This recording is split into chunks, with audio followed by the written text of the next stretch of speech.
আচ্ছা, জয়রাম কোথা থেকে হাতি কেনার চেষ্টা করেছিল? বীরপুর। উমাচরণ লাহিড়ীর কাছে কোন ধরনের হাতি ছিল? মাদি হাতি। এই উমাচরণ লাহিড়ী হাতির দাম চেয়েছিলেন 2000 টাকা। জয়রাম কেন সেই হাতিটি কিনতে চাইলেন? সওয়ারি নেওয়া যাবে, মানে হচ্ছে কি তাতে উঠে যাতে তাতে উঠে যেতে পারবে সেরকম হাতি, না তো যুদ্ধের হাতি হলে একজন দুজন একজনকে নিয়ে বড়জোর একজন কি দুজনকে নিয়ে তিনি চলতে পারবেন, কিন্তু এই হাতি তখন তার চেয়ে মানে হচ্ছে সারথি সামেত, মানে যে চালাতে পারবে সেই রকম সেই সামেত তার হাতি চেয়েছিল, এটাই আর কি। মানে যাতে করে সেই হাতিতে করে অনেক সব পরিবারে ঘুরতে যেতে পারে, এইরকম আর কি বলতে চাই। জয়রাম লাহিড়ী মহাশয় এর কাছে কি বার্তা পাঠালেন? হাতির সঙ্গে একজন বিশ্বাসী কর্মচারীকে পাঠাতে, মানে হাতির সঙ্গে একজন বিশ্বাসী কর্মচারীকে পাঠানোর কারণ হচ্ছে গিয়ে যাতে যদি তিনি পাঠান তাহলে তার হাতে এই টাকাটা তিনি দিয়ে দেবেন, এটাই আর কি। না তো অবিশ্বাসী হাতি হলে মানে ভীত হলে তখন যদি সে টাকাটা না দিয়ে টাকাটা নিয়ে পালায়, সেই জন্য বলা হয়েছে এখানে। হাতির নাম কি রাখা হয়? আদরিনী। হাতিটি যখন তিনি কিনে নিয়ে আসে সকালে, তখন তার নাম রেখেছিল আদরিনী, যেহেতু সেটি মেদি হাতি ছিল, মানে মেদি বলতে গেলে মেয়ে হাতি, এটাই আর কি।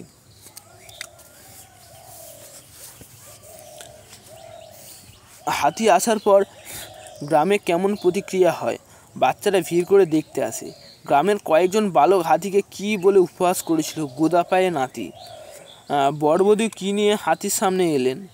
বড়বধূ মানে বড়বধূ না বলতে গেলে, বড়বধূ বলতে গেলে বোঝায় যে বড় ছেলে, এবং বড়বধূ বলতে গেলে ছেলে এবং ছেলের বউ, কিন্তু এটা এখানে সেটা না। বড়বধূ বলতে চেয়েছি যে বড়বধূ বাড়ির বড় বউ।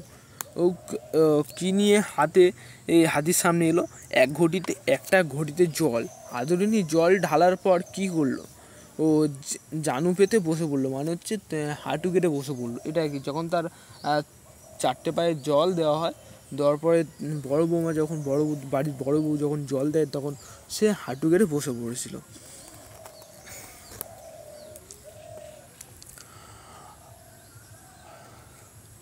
বড়বধূর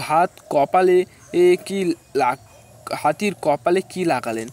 তেল ও সিঁদুর। মানে তখনকার জিনিসে কোনো যদি নতুন জিনিস কেনা হতো বা গাড়ি থেকে শুরু করে যাই বা কিনে না কেন, তাদের যে কপালে বা যদি গাড়িতে কিনতো তখন গাড়ির সামনে ডিগিতে ওরকম আর কি বিভিন্ন ধরনের তেল সিঁদুর এইসব লাগাতো, মানে পুজো দেওয়ার বিষয়, এটাই আর কি। আচ্ছা, বড়বধূর হাত হয়ে গেছে। বরণ শেষে হাতির সামনে কি রাখা হয়? কলা, আলু চাল ও অন্যান্য মাঙ্গল্য দ্রব্য। মানে হাতির সামনে এগুলো রাখা হয়েছে তার কারণ হচ্ছে কি এগুলো যাতে সে খেতে পারে, সেই কারণে। জয়রাম কবে মুখুজ্জে মহারাজের সঙ্গে দেখা করতে গেলেন? নিমন্ত্রণ রক্ষা করার পরের দিন বিকালে। মানে মহারাজকে দেখাতে চেয়েছিলেন যে আপনি না করলে আমি নিজে থেকে করতে পারবো, এরকম পাওয়ার আছে আমার, আপনি না এটা দেননি, তাই মানে আর কি ঈর্ষা প্রকাশ করতে, হিংসাটা যেটা আর কি ওনার প্রতি রাগ, সেটাই আর কি ওনার উপর ঝাড়তে গিয়েছিলেন। মহারাজের বৈঠকখানার নিচে কী ছিল? বিস্তৃত প্রাঙ্গণ, মানে হচ্ছে কি একটা শুনশান মাঠ, যাকে বলে শুনশান একটা মাঠ, ফাঁকা মাঠ। আচ্ছা, জয়রাম মুখোপাধ্যায় কীভাবে মহারাজের দরবারে পৌঁছলেন? হাতির পিঠে করে। মানে হাতির পিঠে করে গিয়েছে পাওয়ার দেখাতে, আপনি হাতি দেননি সেই আর কি, এটা বোঝাতে। দেখুন আমি হাতি কিনেছি। মহারাজ জয়রামের হাতিকে দেখে কি বললেন? হাতিটি কোথা থেকে এলো? জয়রাম মহারাজকে কী বলে বুঝিয়েছিলেন? যেহেতু তিনি রাজার দ্বারা প্রতিপালিত, তাই হাতিটি রাজারই। এটাতেও তিনি তার রাগ ক্ষোভ প্রকাশ করেছেন, বুঝতে পারবে তোমরা ভালোভাবে গল্পটা পড়লে। আচ্ছা, জয়রাম মুখোপাধ্যায় কোথায় ফিরে এসে ঘটনাটি বন্ধুদের বললেন? নিজের বৈঠকখানায়। মানে রাজার সাথে যেটা আর কি হয়েছে ওটাই আর কি তিনি তার বৈঠকখানা, মানে বাড়িতে এসে তার যে মিটিংস রুম আছে, তখন তার পরিবার ও বন্ধুবান্ধবকে ডেকে বলছে যে এইসব হয়েছে, এইসব বলেছি রাজামশাইকে। জয়রাম কবে থেকে সুনিদ্রা পেলেন? মানে জয়রাম ওই যে কিছুদিনের ওই বিয়ে বাড়ি, তারপর ওই রাজামশাইয়ের উপর ক্ষোভ টোপ এইসবের জন্য এবার রাগের কারণে তিনি আগে বলেছি তিনি অল্পেতে রেগে যায়, সেই কারণে তিনি মানে তার আর কিছুদিন ঘুমই হয়নি আর কি। তাই বলছি এখানে জয়রামবাবু কবে সুনিদ্রা পেলেন, বন্ধুদের কাছে কাহিনী বলার পর, মানে সেদিনকে বাড়িতে ফিরে এসে রাজামশাইয়ের কাছে সেই গল্পটি তার পরিবার ও বন্ধুবান্ধবকে বলার পরে তিনি ভালোভাবে ঘুমিয়েছেন। মুখোপাধ্যায় মহাশয়ের আয় কমতে থাকার প্রধান কারণ কি? নতুন নিয়মে পাস করা শিক্ষিত মোক্তার আগমন। মুখোপাধ্যায় মহাশয়ের সংসার চালাতে প্রধান সমস্যা কী ছিল? ও অধিক ব্যয় ও কম আয়।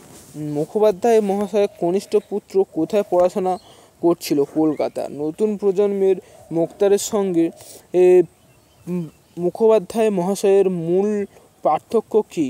তারা ইংরেজি জানতেন, তিনি জানতেন না। মুখোপাধ্যায় মহাশয় কেন অবসর নেওয়ার সিদ্ধান্ত নেন? সবগুলোর জন্য, মানে বয়স হয়ে গেছে, উপার্জন কমে গিয়েছে, আদালতে সম্মান কমছে, এইসব আর কি। মানে এই যে তিনটে আছে অপশান আছে, তিনটে অপশান সবকটাই ঠিক, এটাই আর কি বোঝাতে চেয়েছে এখানে। সেই জন্য এখানে সবগুলির জন্য বলা হচ্ছে, তাই সবগুলির জন্য।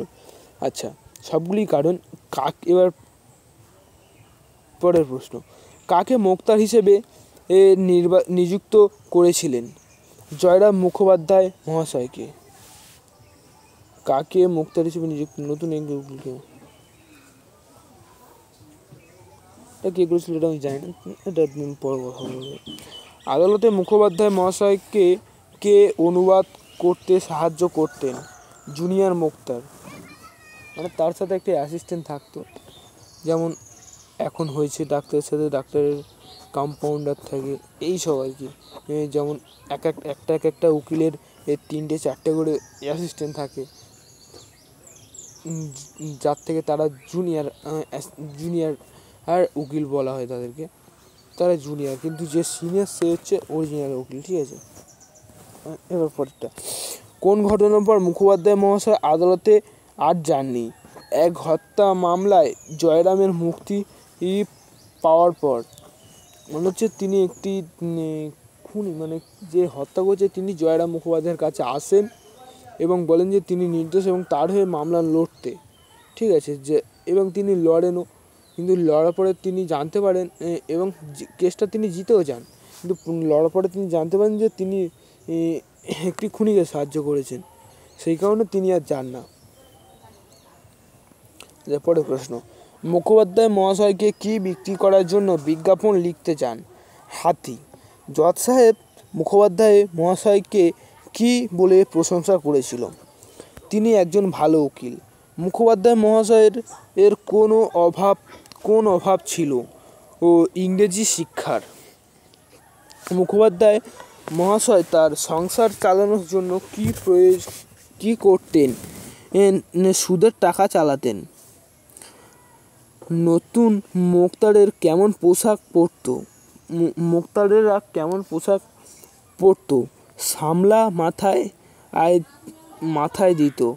সামলা মাথায় দিত মানে হচ্ছে যে তিনি তো আর যারা নতুন মোক্তার তারা তো আর জয়রাম মোক্তারের মতো অতটা মানে পুরাতন না, তাই তিনি তাদের পাগড়ি তাদের মাথায় উঠতে ভয় পেত এবং তাকে সম্মান জানানোর জন্য তাই তাদের মাথায় পাগড়ি নিত না, শুধু সামলাটা নিয়ে জানাতো যে আমরাও মুক্তার, এটাই আর কি বোঝা যাচ্ছে। তো মুখোপাধ্যায় মহাশয়ের বড় 2 ছেলে প্রধান সমস্যা কী ছিল? ও তার বংশবৃদ্ধি ছাড়া আর কিছুই করতো না। তারা মানে প্রচুর ছেলে মেয়ে গজাতো, মানে কি বলো, 2 বছরে 10টা ছেলেপুলে, মানে ভাবা যায় 2 বছরে 10টা ছেলেপুলে, এগুলো তো হওয়ার কথা না। এখন করে দেখাও, এখন তো আর হবে না, আগে হতো। তখন বয়স ছিল হয়তো ছেলেগুলোর ওর 13-14 বয়সের 15 বছর বয়স, সেই বয়সে 10টা 2 বছরে 10টা, মানে তাদের কী অবস্থা হয়েছিল ভাবো।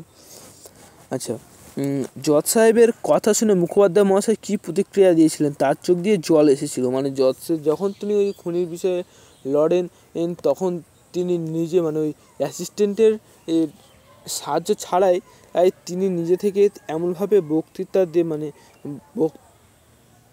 দিয়ে কেসটা লড়ে জিতে যান যে ওই কোর্টের জজ সাহেব বাহাদুর এসে তাকে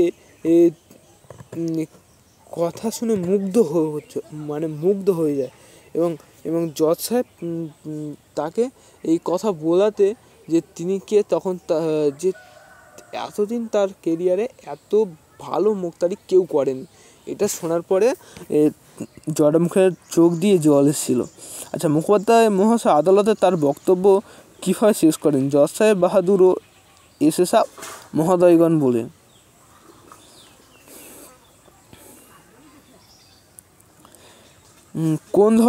কোন কারণে মুখোপাধ্যায় মহাশয়ের সম্মান কমতে থাকে? ইংরেজি না জানা। মুখোপাধ্যায় মহাশয় কি বিক্রি করতে চাননি? হাতি। মুখোপাধ্যায় মহাশয়ের শেষ সিদ্ধান্ত কী ছিল? আদালতে আর না যাওয়া। চতুর্থ অনুচ্ছেদের জন্য শেষ অংশে মুখোপাধ্যায় মহাশয় কী করেন? বিজ্ঞাপন লেখেন, সংসারের কথা ভাববেন, হাতির ভাড়া নিয়ে চিন্তা করেন। মানে চতুর্থ অনুচ্ছেদ বলতে গেলে সেই সময় যখন দেখছি যে হাতি এবার তাকে যা হোক করে ভাড়ায় টাড়ায় দিয়ে তার সংসার চালাতে হবে, এই নিয়ে তিনি বিজ্ঞাপন লেখেন যে তিনি এই সংসারের অভাব বুঝতে পারছেন। তখন তিনি বিজ্ঞাপনে লিখছেন যে হাতি ভাড়া পাওয়া যায়, এই নিয়ে আর কি, এটাই আর কি বলতে চেয়েছেন। আচ্ছা, মুখোপাধ্যায় মহাশয় আদরিণী নাম্বী হস্তিনীকে বাড়ি ভাড়া দেওয়ার জন্য কত টাকা ধার্য করেছিল? 4 টাকা। মানে পার নাইট তাকে 4 টাকা করে দিতে হবে হাতির জন্য। যেমন আমাদের এখান থেকে কোনো গাড়ি বুক করলাম, ধরো গাড়িতে 2000 টাকা করে নিয়ে যাবে পার নাইট 2000 টাকা একজনের, কিন্তু সবার না, একজনের। এটাই আর কি বোঝাতে চেয়েছেন, কিন্তু যেটা মুখোপাধ্যায় সেটা না কিন্তু। আচ্ছা, পরেরটা বল। মুখোপাধ্যায় মহাশয়ের বিজ্ঞাপন কোথায় লাগানো হয়েছিল? ল্যাম্পপোস্ট ও প্রকাশ্য স্থানে। মানে ল্যাম্পপোস্টে, মানে আগে ছিল ল্যাম্পপোস্ট, এখন যেমন ল্যাম্পপোস্ট আছে ওই ল্যাম্পপোস্ট, আর প্রকাশ্য স্থান হচ্ছে যেখানটায় যে জায়গাটাতে সবসময় লোক চলাচল করে এবং সবার চোখে ওই পোস্টারটা যাতে পড়ে, সেই জন্য এটা আর কি। হস্তি ভাড়া দিয়ে আয় কত টাকা হয়েছিল? 15-20 টাকা। 4টে কি 5টা এইরকম ভাড়া হয়েছিল তার। মুখোপাধ্যায়ের জ্যেষ্ঠ পৌত্রের জন্য প্রতিদিন কত টাকা খরচ হতো? 5 থেকে 7 টাকা। মানে তার জ্যেষ্ঠ পুত্র, মানে বড় ছেলের হঠাৎ অসুখে পড়ে যায়, মানে প্রতিদিন যে, আচ্ছা থাক, ওটা বললাম না। কল্যাণীর বিবাহের জন্য কনে পক্ষ কত টাকা চেয়েছিল? 2000 টাকা। কনে পক্ষের খরচ সহ মোট কত টাকা লাগতো? 3000 টাকা। মুখোপাধ্যায় মহাশয়ের কনিষ্ঠ পুত্র কোন পরীক্ষায় ফেল করেছিল? বিএ। সব পড়েই ফার্স্ট ইয়ার সেকেন্ড ইয়ার পড়ে লাস্টে বিয়েতে গিয়ে ফেল করেছিলেন, তাতে তিনি ভেঙেও পড়েন। মানে মুখোপাধ্যায় মহাশয়ের বন্ধুরা তাকে কি বিক্রি করতে পরামর্শ দিয়েছিল? হাতি। মুখোপাধ্যায় মহাশয় হাতিটিকে কত টাকায় কিনেছিলেন? 2000 টাকায়। বন্ধুরা কত টাকায় হাতি বিক্রি আশা করেছিল? 3000 টাকা। কোন মেলায় হাতি বিক্রির জন্য পাঠানো হয়? বামুনহাটের মেলা কতদিন ধরে চলেছিল? 5 দিন। মুখোপাধ্যায় মহাশয়ের মাধ্যমে পুত্র কোথায় যাচ্ছিল? মেলাতে। হাতি বিদায় নেওয়ার আগে মুখোপাধ্যায় মহাশয় তাকে কি খাইয়েছিল? রসগোল্লা। এখানে বসগোল্লা লেখা আছে, এটা আর কি টাইপিং মিস্টেক। রসগোল্লার হাঁড়িতে কে এনেছিল? ভৃত্য, মানে চাকর এনেছিল, নিয়ে মুক্তার হাতে দেয়, তখন তিনি মুঠো করে নিয়ে ঢুকিয়ে দেয়, এটা আর কি বোঝা গিয়েছে। মুখোপাধ্যায় মহাশয় হাতিকে বিদায় দেওয়ার সময় কি বলেছিল? যাও মা বামুনহাটের মেলা দেখে এসো। বিদায় বেলায় মুখোপাধ্যায় মহাশয় চোখে কি হয়েছিল? জল এসেছিল। হাতি বিক্রির বিষয়ে বন্ধুরা মুখোপাধ্যায় মহাশয়কে কি বলেছিলেন? হাতি ভালো মালিকের কাছে বিক্রি করুন। মুখোপাধ্যায় মহাশয় কী কারণে হাতি বিক্রি করতে রাজি হলেন? টাকা দরকার। বিদায় বেলায় মুখোপাধ্যায় মহাশয় কী অনুভব করেছিলেন? দুঃখ। কল্যাণীর আশীর্বাদ কোন মাসে অনুষ্ঠিত হওয়ার কথা ছিল? বৈশাখ মাসে। তখন কল্যাণীর বয়স ছিল 12 বছর। তখনকার দিনে বাল্যবিবাহ ছিল, সেটাই আর কি বোঝা যাচ্ছে। তখন মেয়েটির বয়স ছিল বাল্যবিবাহ। এটা গল্পের ভিতরে আছে, একটু ফুটিয়ে পড়লে তোমরা বুঝতে পারবে, দেখতে পাবে। আচ্ছা, আদরিনী বিক্রি না হয়ে কেন ফিরে আসে? উপযুক্ত ক্রেতা পাওয়া যায়নি। আদরিনী ফিরে আসায় বাড়ির লোকেরা কেমন প্রতিক্রিয়া দেখায়? আনন্দিত হয়। বাড়ির লোকেরা কেন মনে করেছিল যে হাতিকে ভালো করে খাওয়ানো দরকার? হাতি দুর্বল হয়ে গিয়েছিল। প্রতিবেশীরা কেন মনে করলেন যে হাতি বিক্রি হয়নি? মুখোপাধ্যায় মহাশয়ের কথা সত্য হয়েছিল। ব্রহ্মবাক্য বেদ বাক্য বলতে কি বোঝানো হয়েছে? সত্য কথায় সর্বদা কার্যকর হয়। মানে বামুনের মুখ থেকে যদি কোনো কথা বেরিয়ে যায় তখন সেটাকে সত্য বলে ধরে নেওয়া। যদি কোনোভাবে ফলে যায় তখন সেটা বামুনের দোষ। ঠিক আছে, যদি ইয়ার্কি মারার পরেও যদি কোনোভাবে ফলে যায় তখন সেটা বামুনের দোষ। বামুনকে ধরে পেটাও, এটা ইয়ার্কি বোঝাচ্ছে। বামুন হাতের মেলার পর আদরিনীকে কোথায় নিয়ে যাওয়ার সিদ্ধান্ত হয়? রসুলগঞ্জ কিসের মেলায় অনুষ্ঠিত হয়? পশু মেলা। বৃদ্ধ কেন আদরিনীকে দ্বিতীয়বার বিদায় জানাতে পারেননি?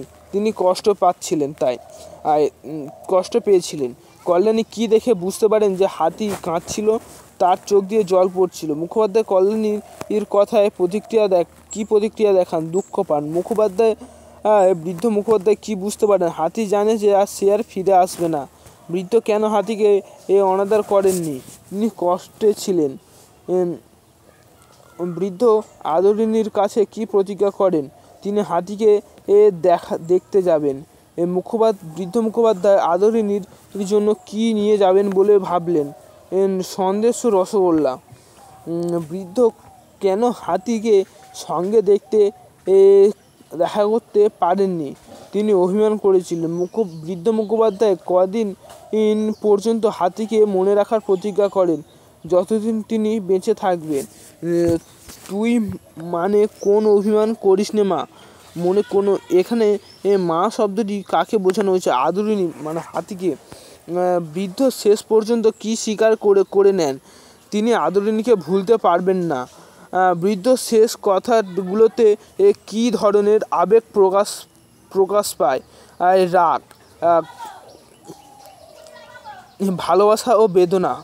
চাষি লোকটি কাকে পত্র দিয়ে যায়? মুখোপাধ্যায় মহাশয়কে। মধ্যম পুত্র কি সংবাদ দেয়? আদরিনী অসুস্থ হয়ে পড়েছে। আদরিনী কি সমস্যা হয়েছিল? তার পেটে ব্যথা হয়েছিল। আদরিনী কোথায় শুয়ে পড়েছিল? আম বাগানে।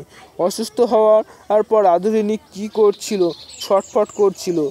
মাহুত আদরিনীর জন্য কি করছিল? সারা রাত চিকিৎসা করছিল। মধ্যম পুত্র কি নিয়ে চিন্তিত ছিলেন? আদরিনী মারা গেলে কোথায় কবর দেওয়া হবে? মুখোপাধ্যায় মহাশয় কী সিদ্ধান্ত নেন? তিনি আদরিনীকে দেখতে যাবেন। বৃদ্ধ কেন দেরি করতে চাননি?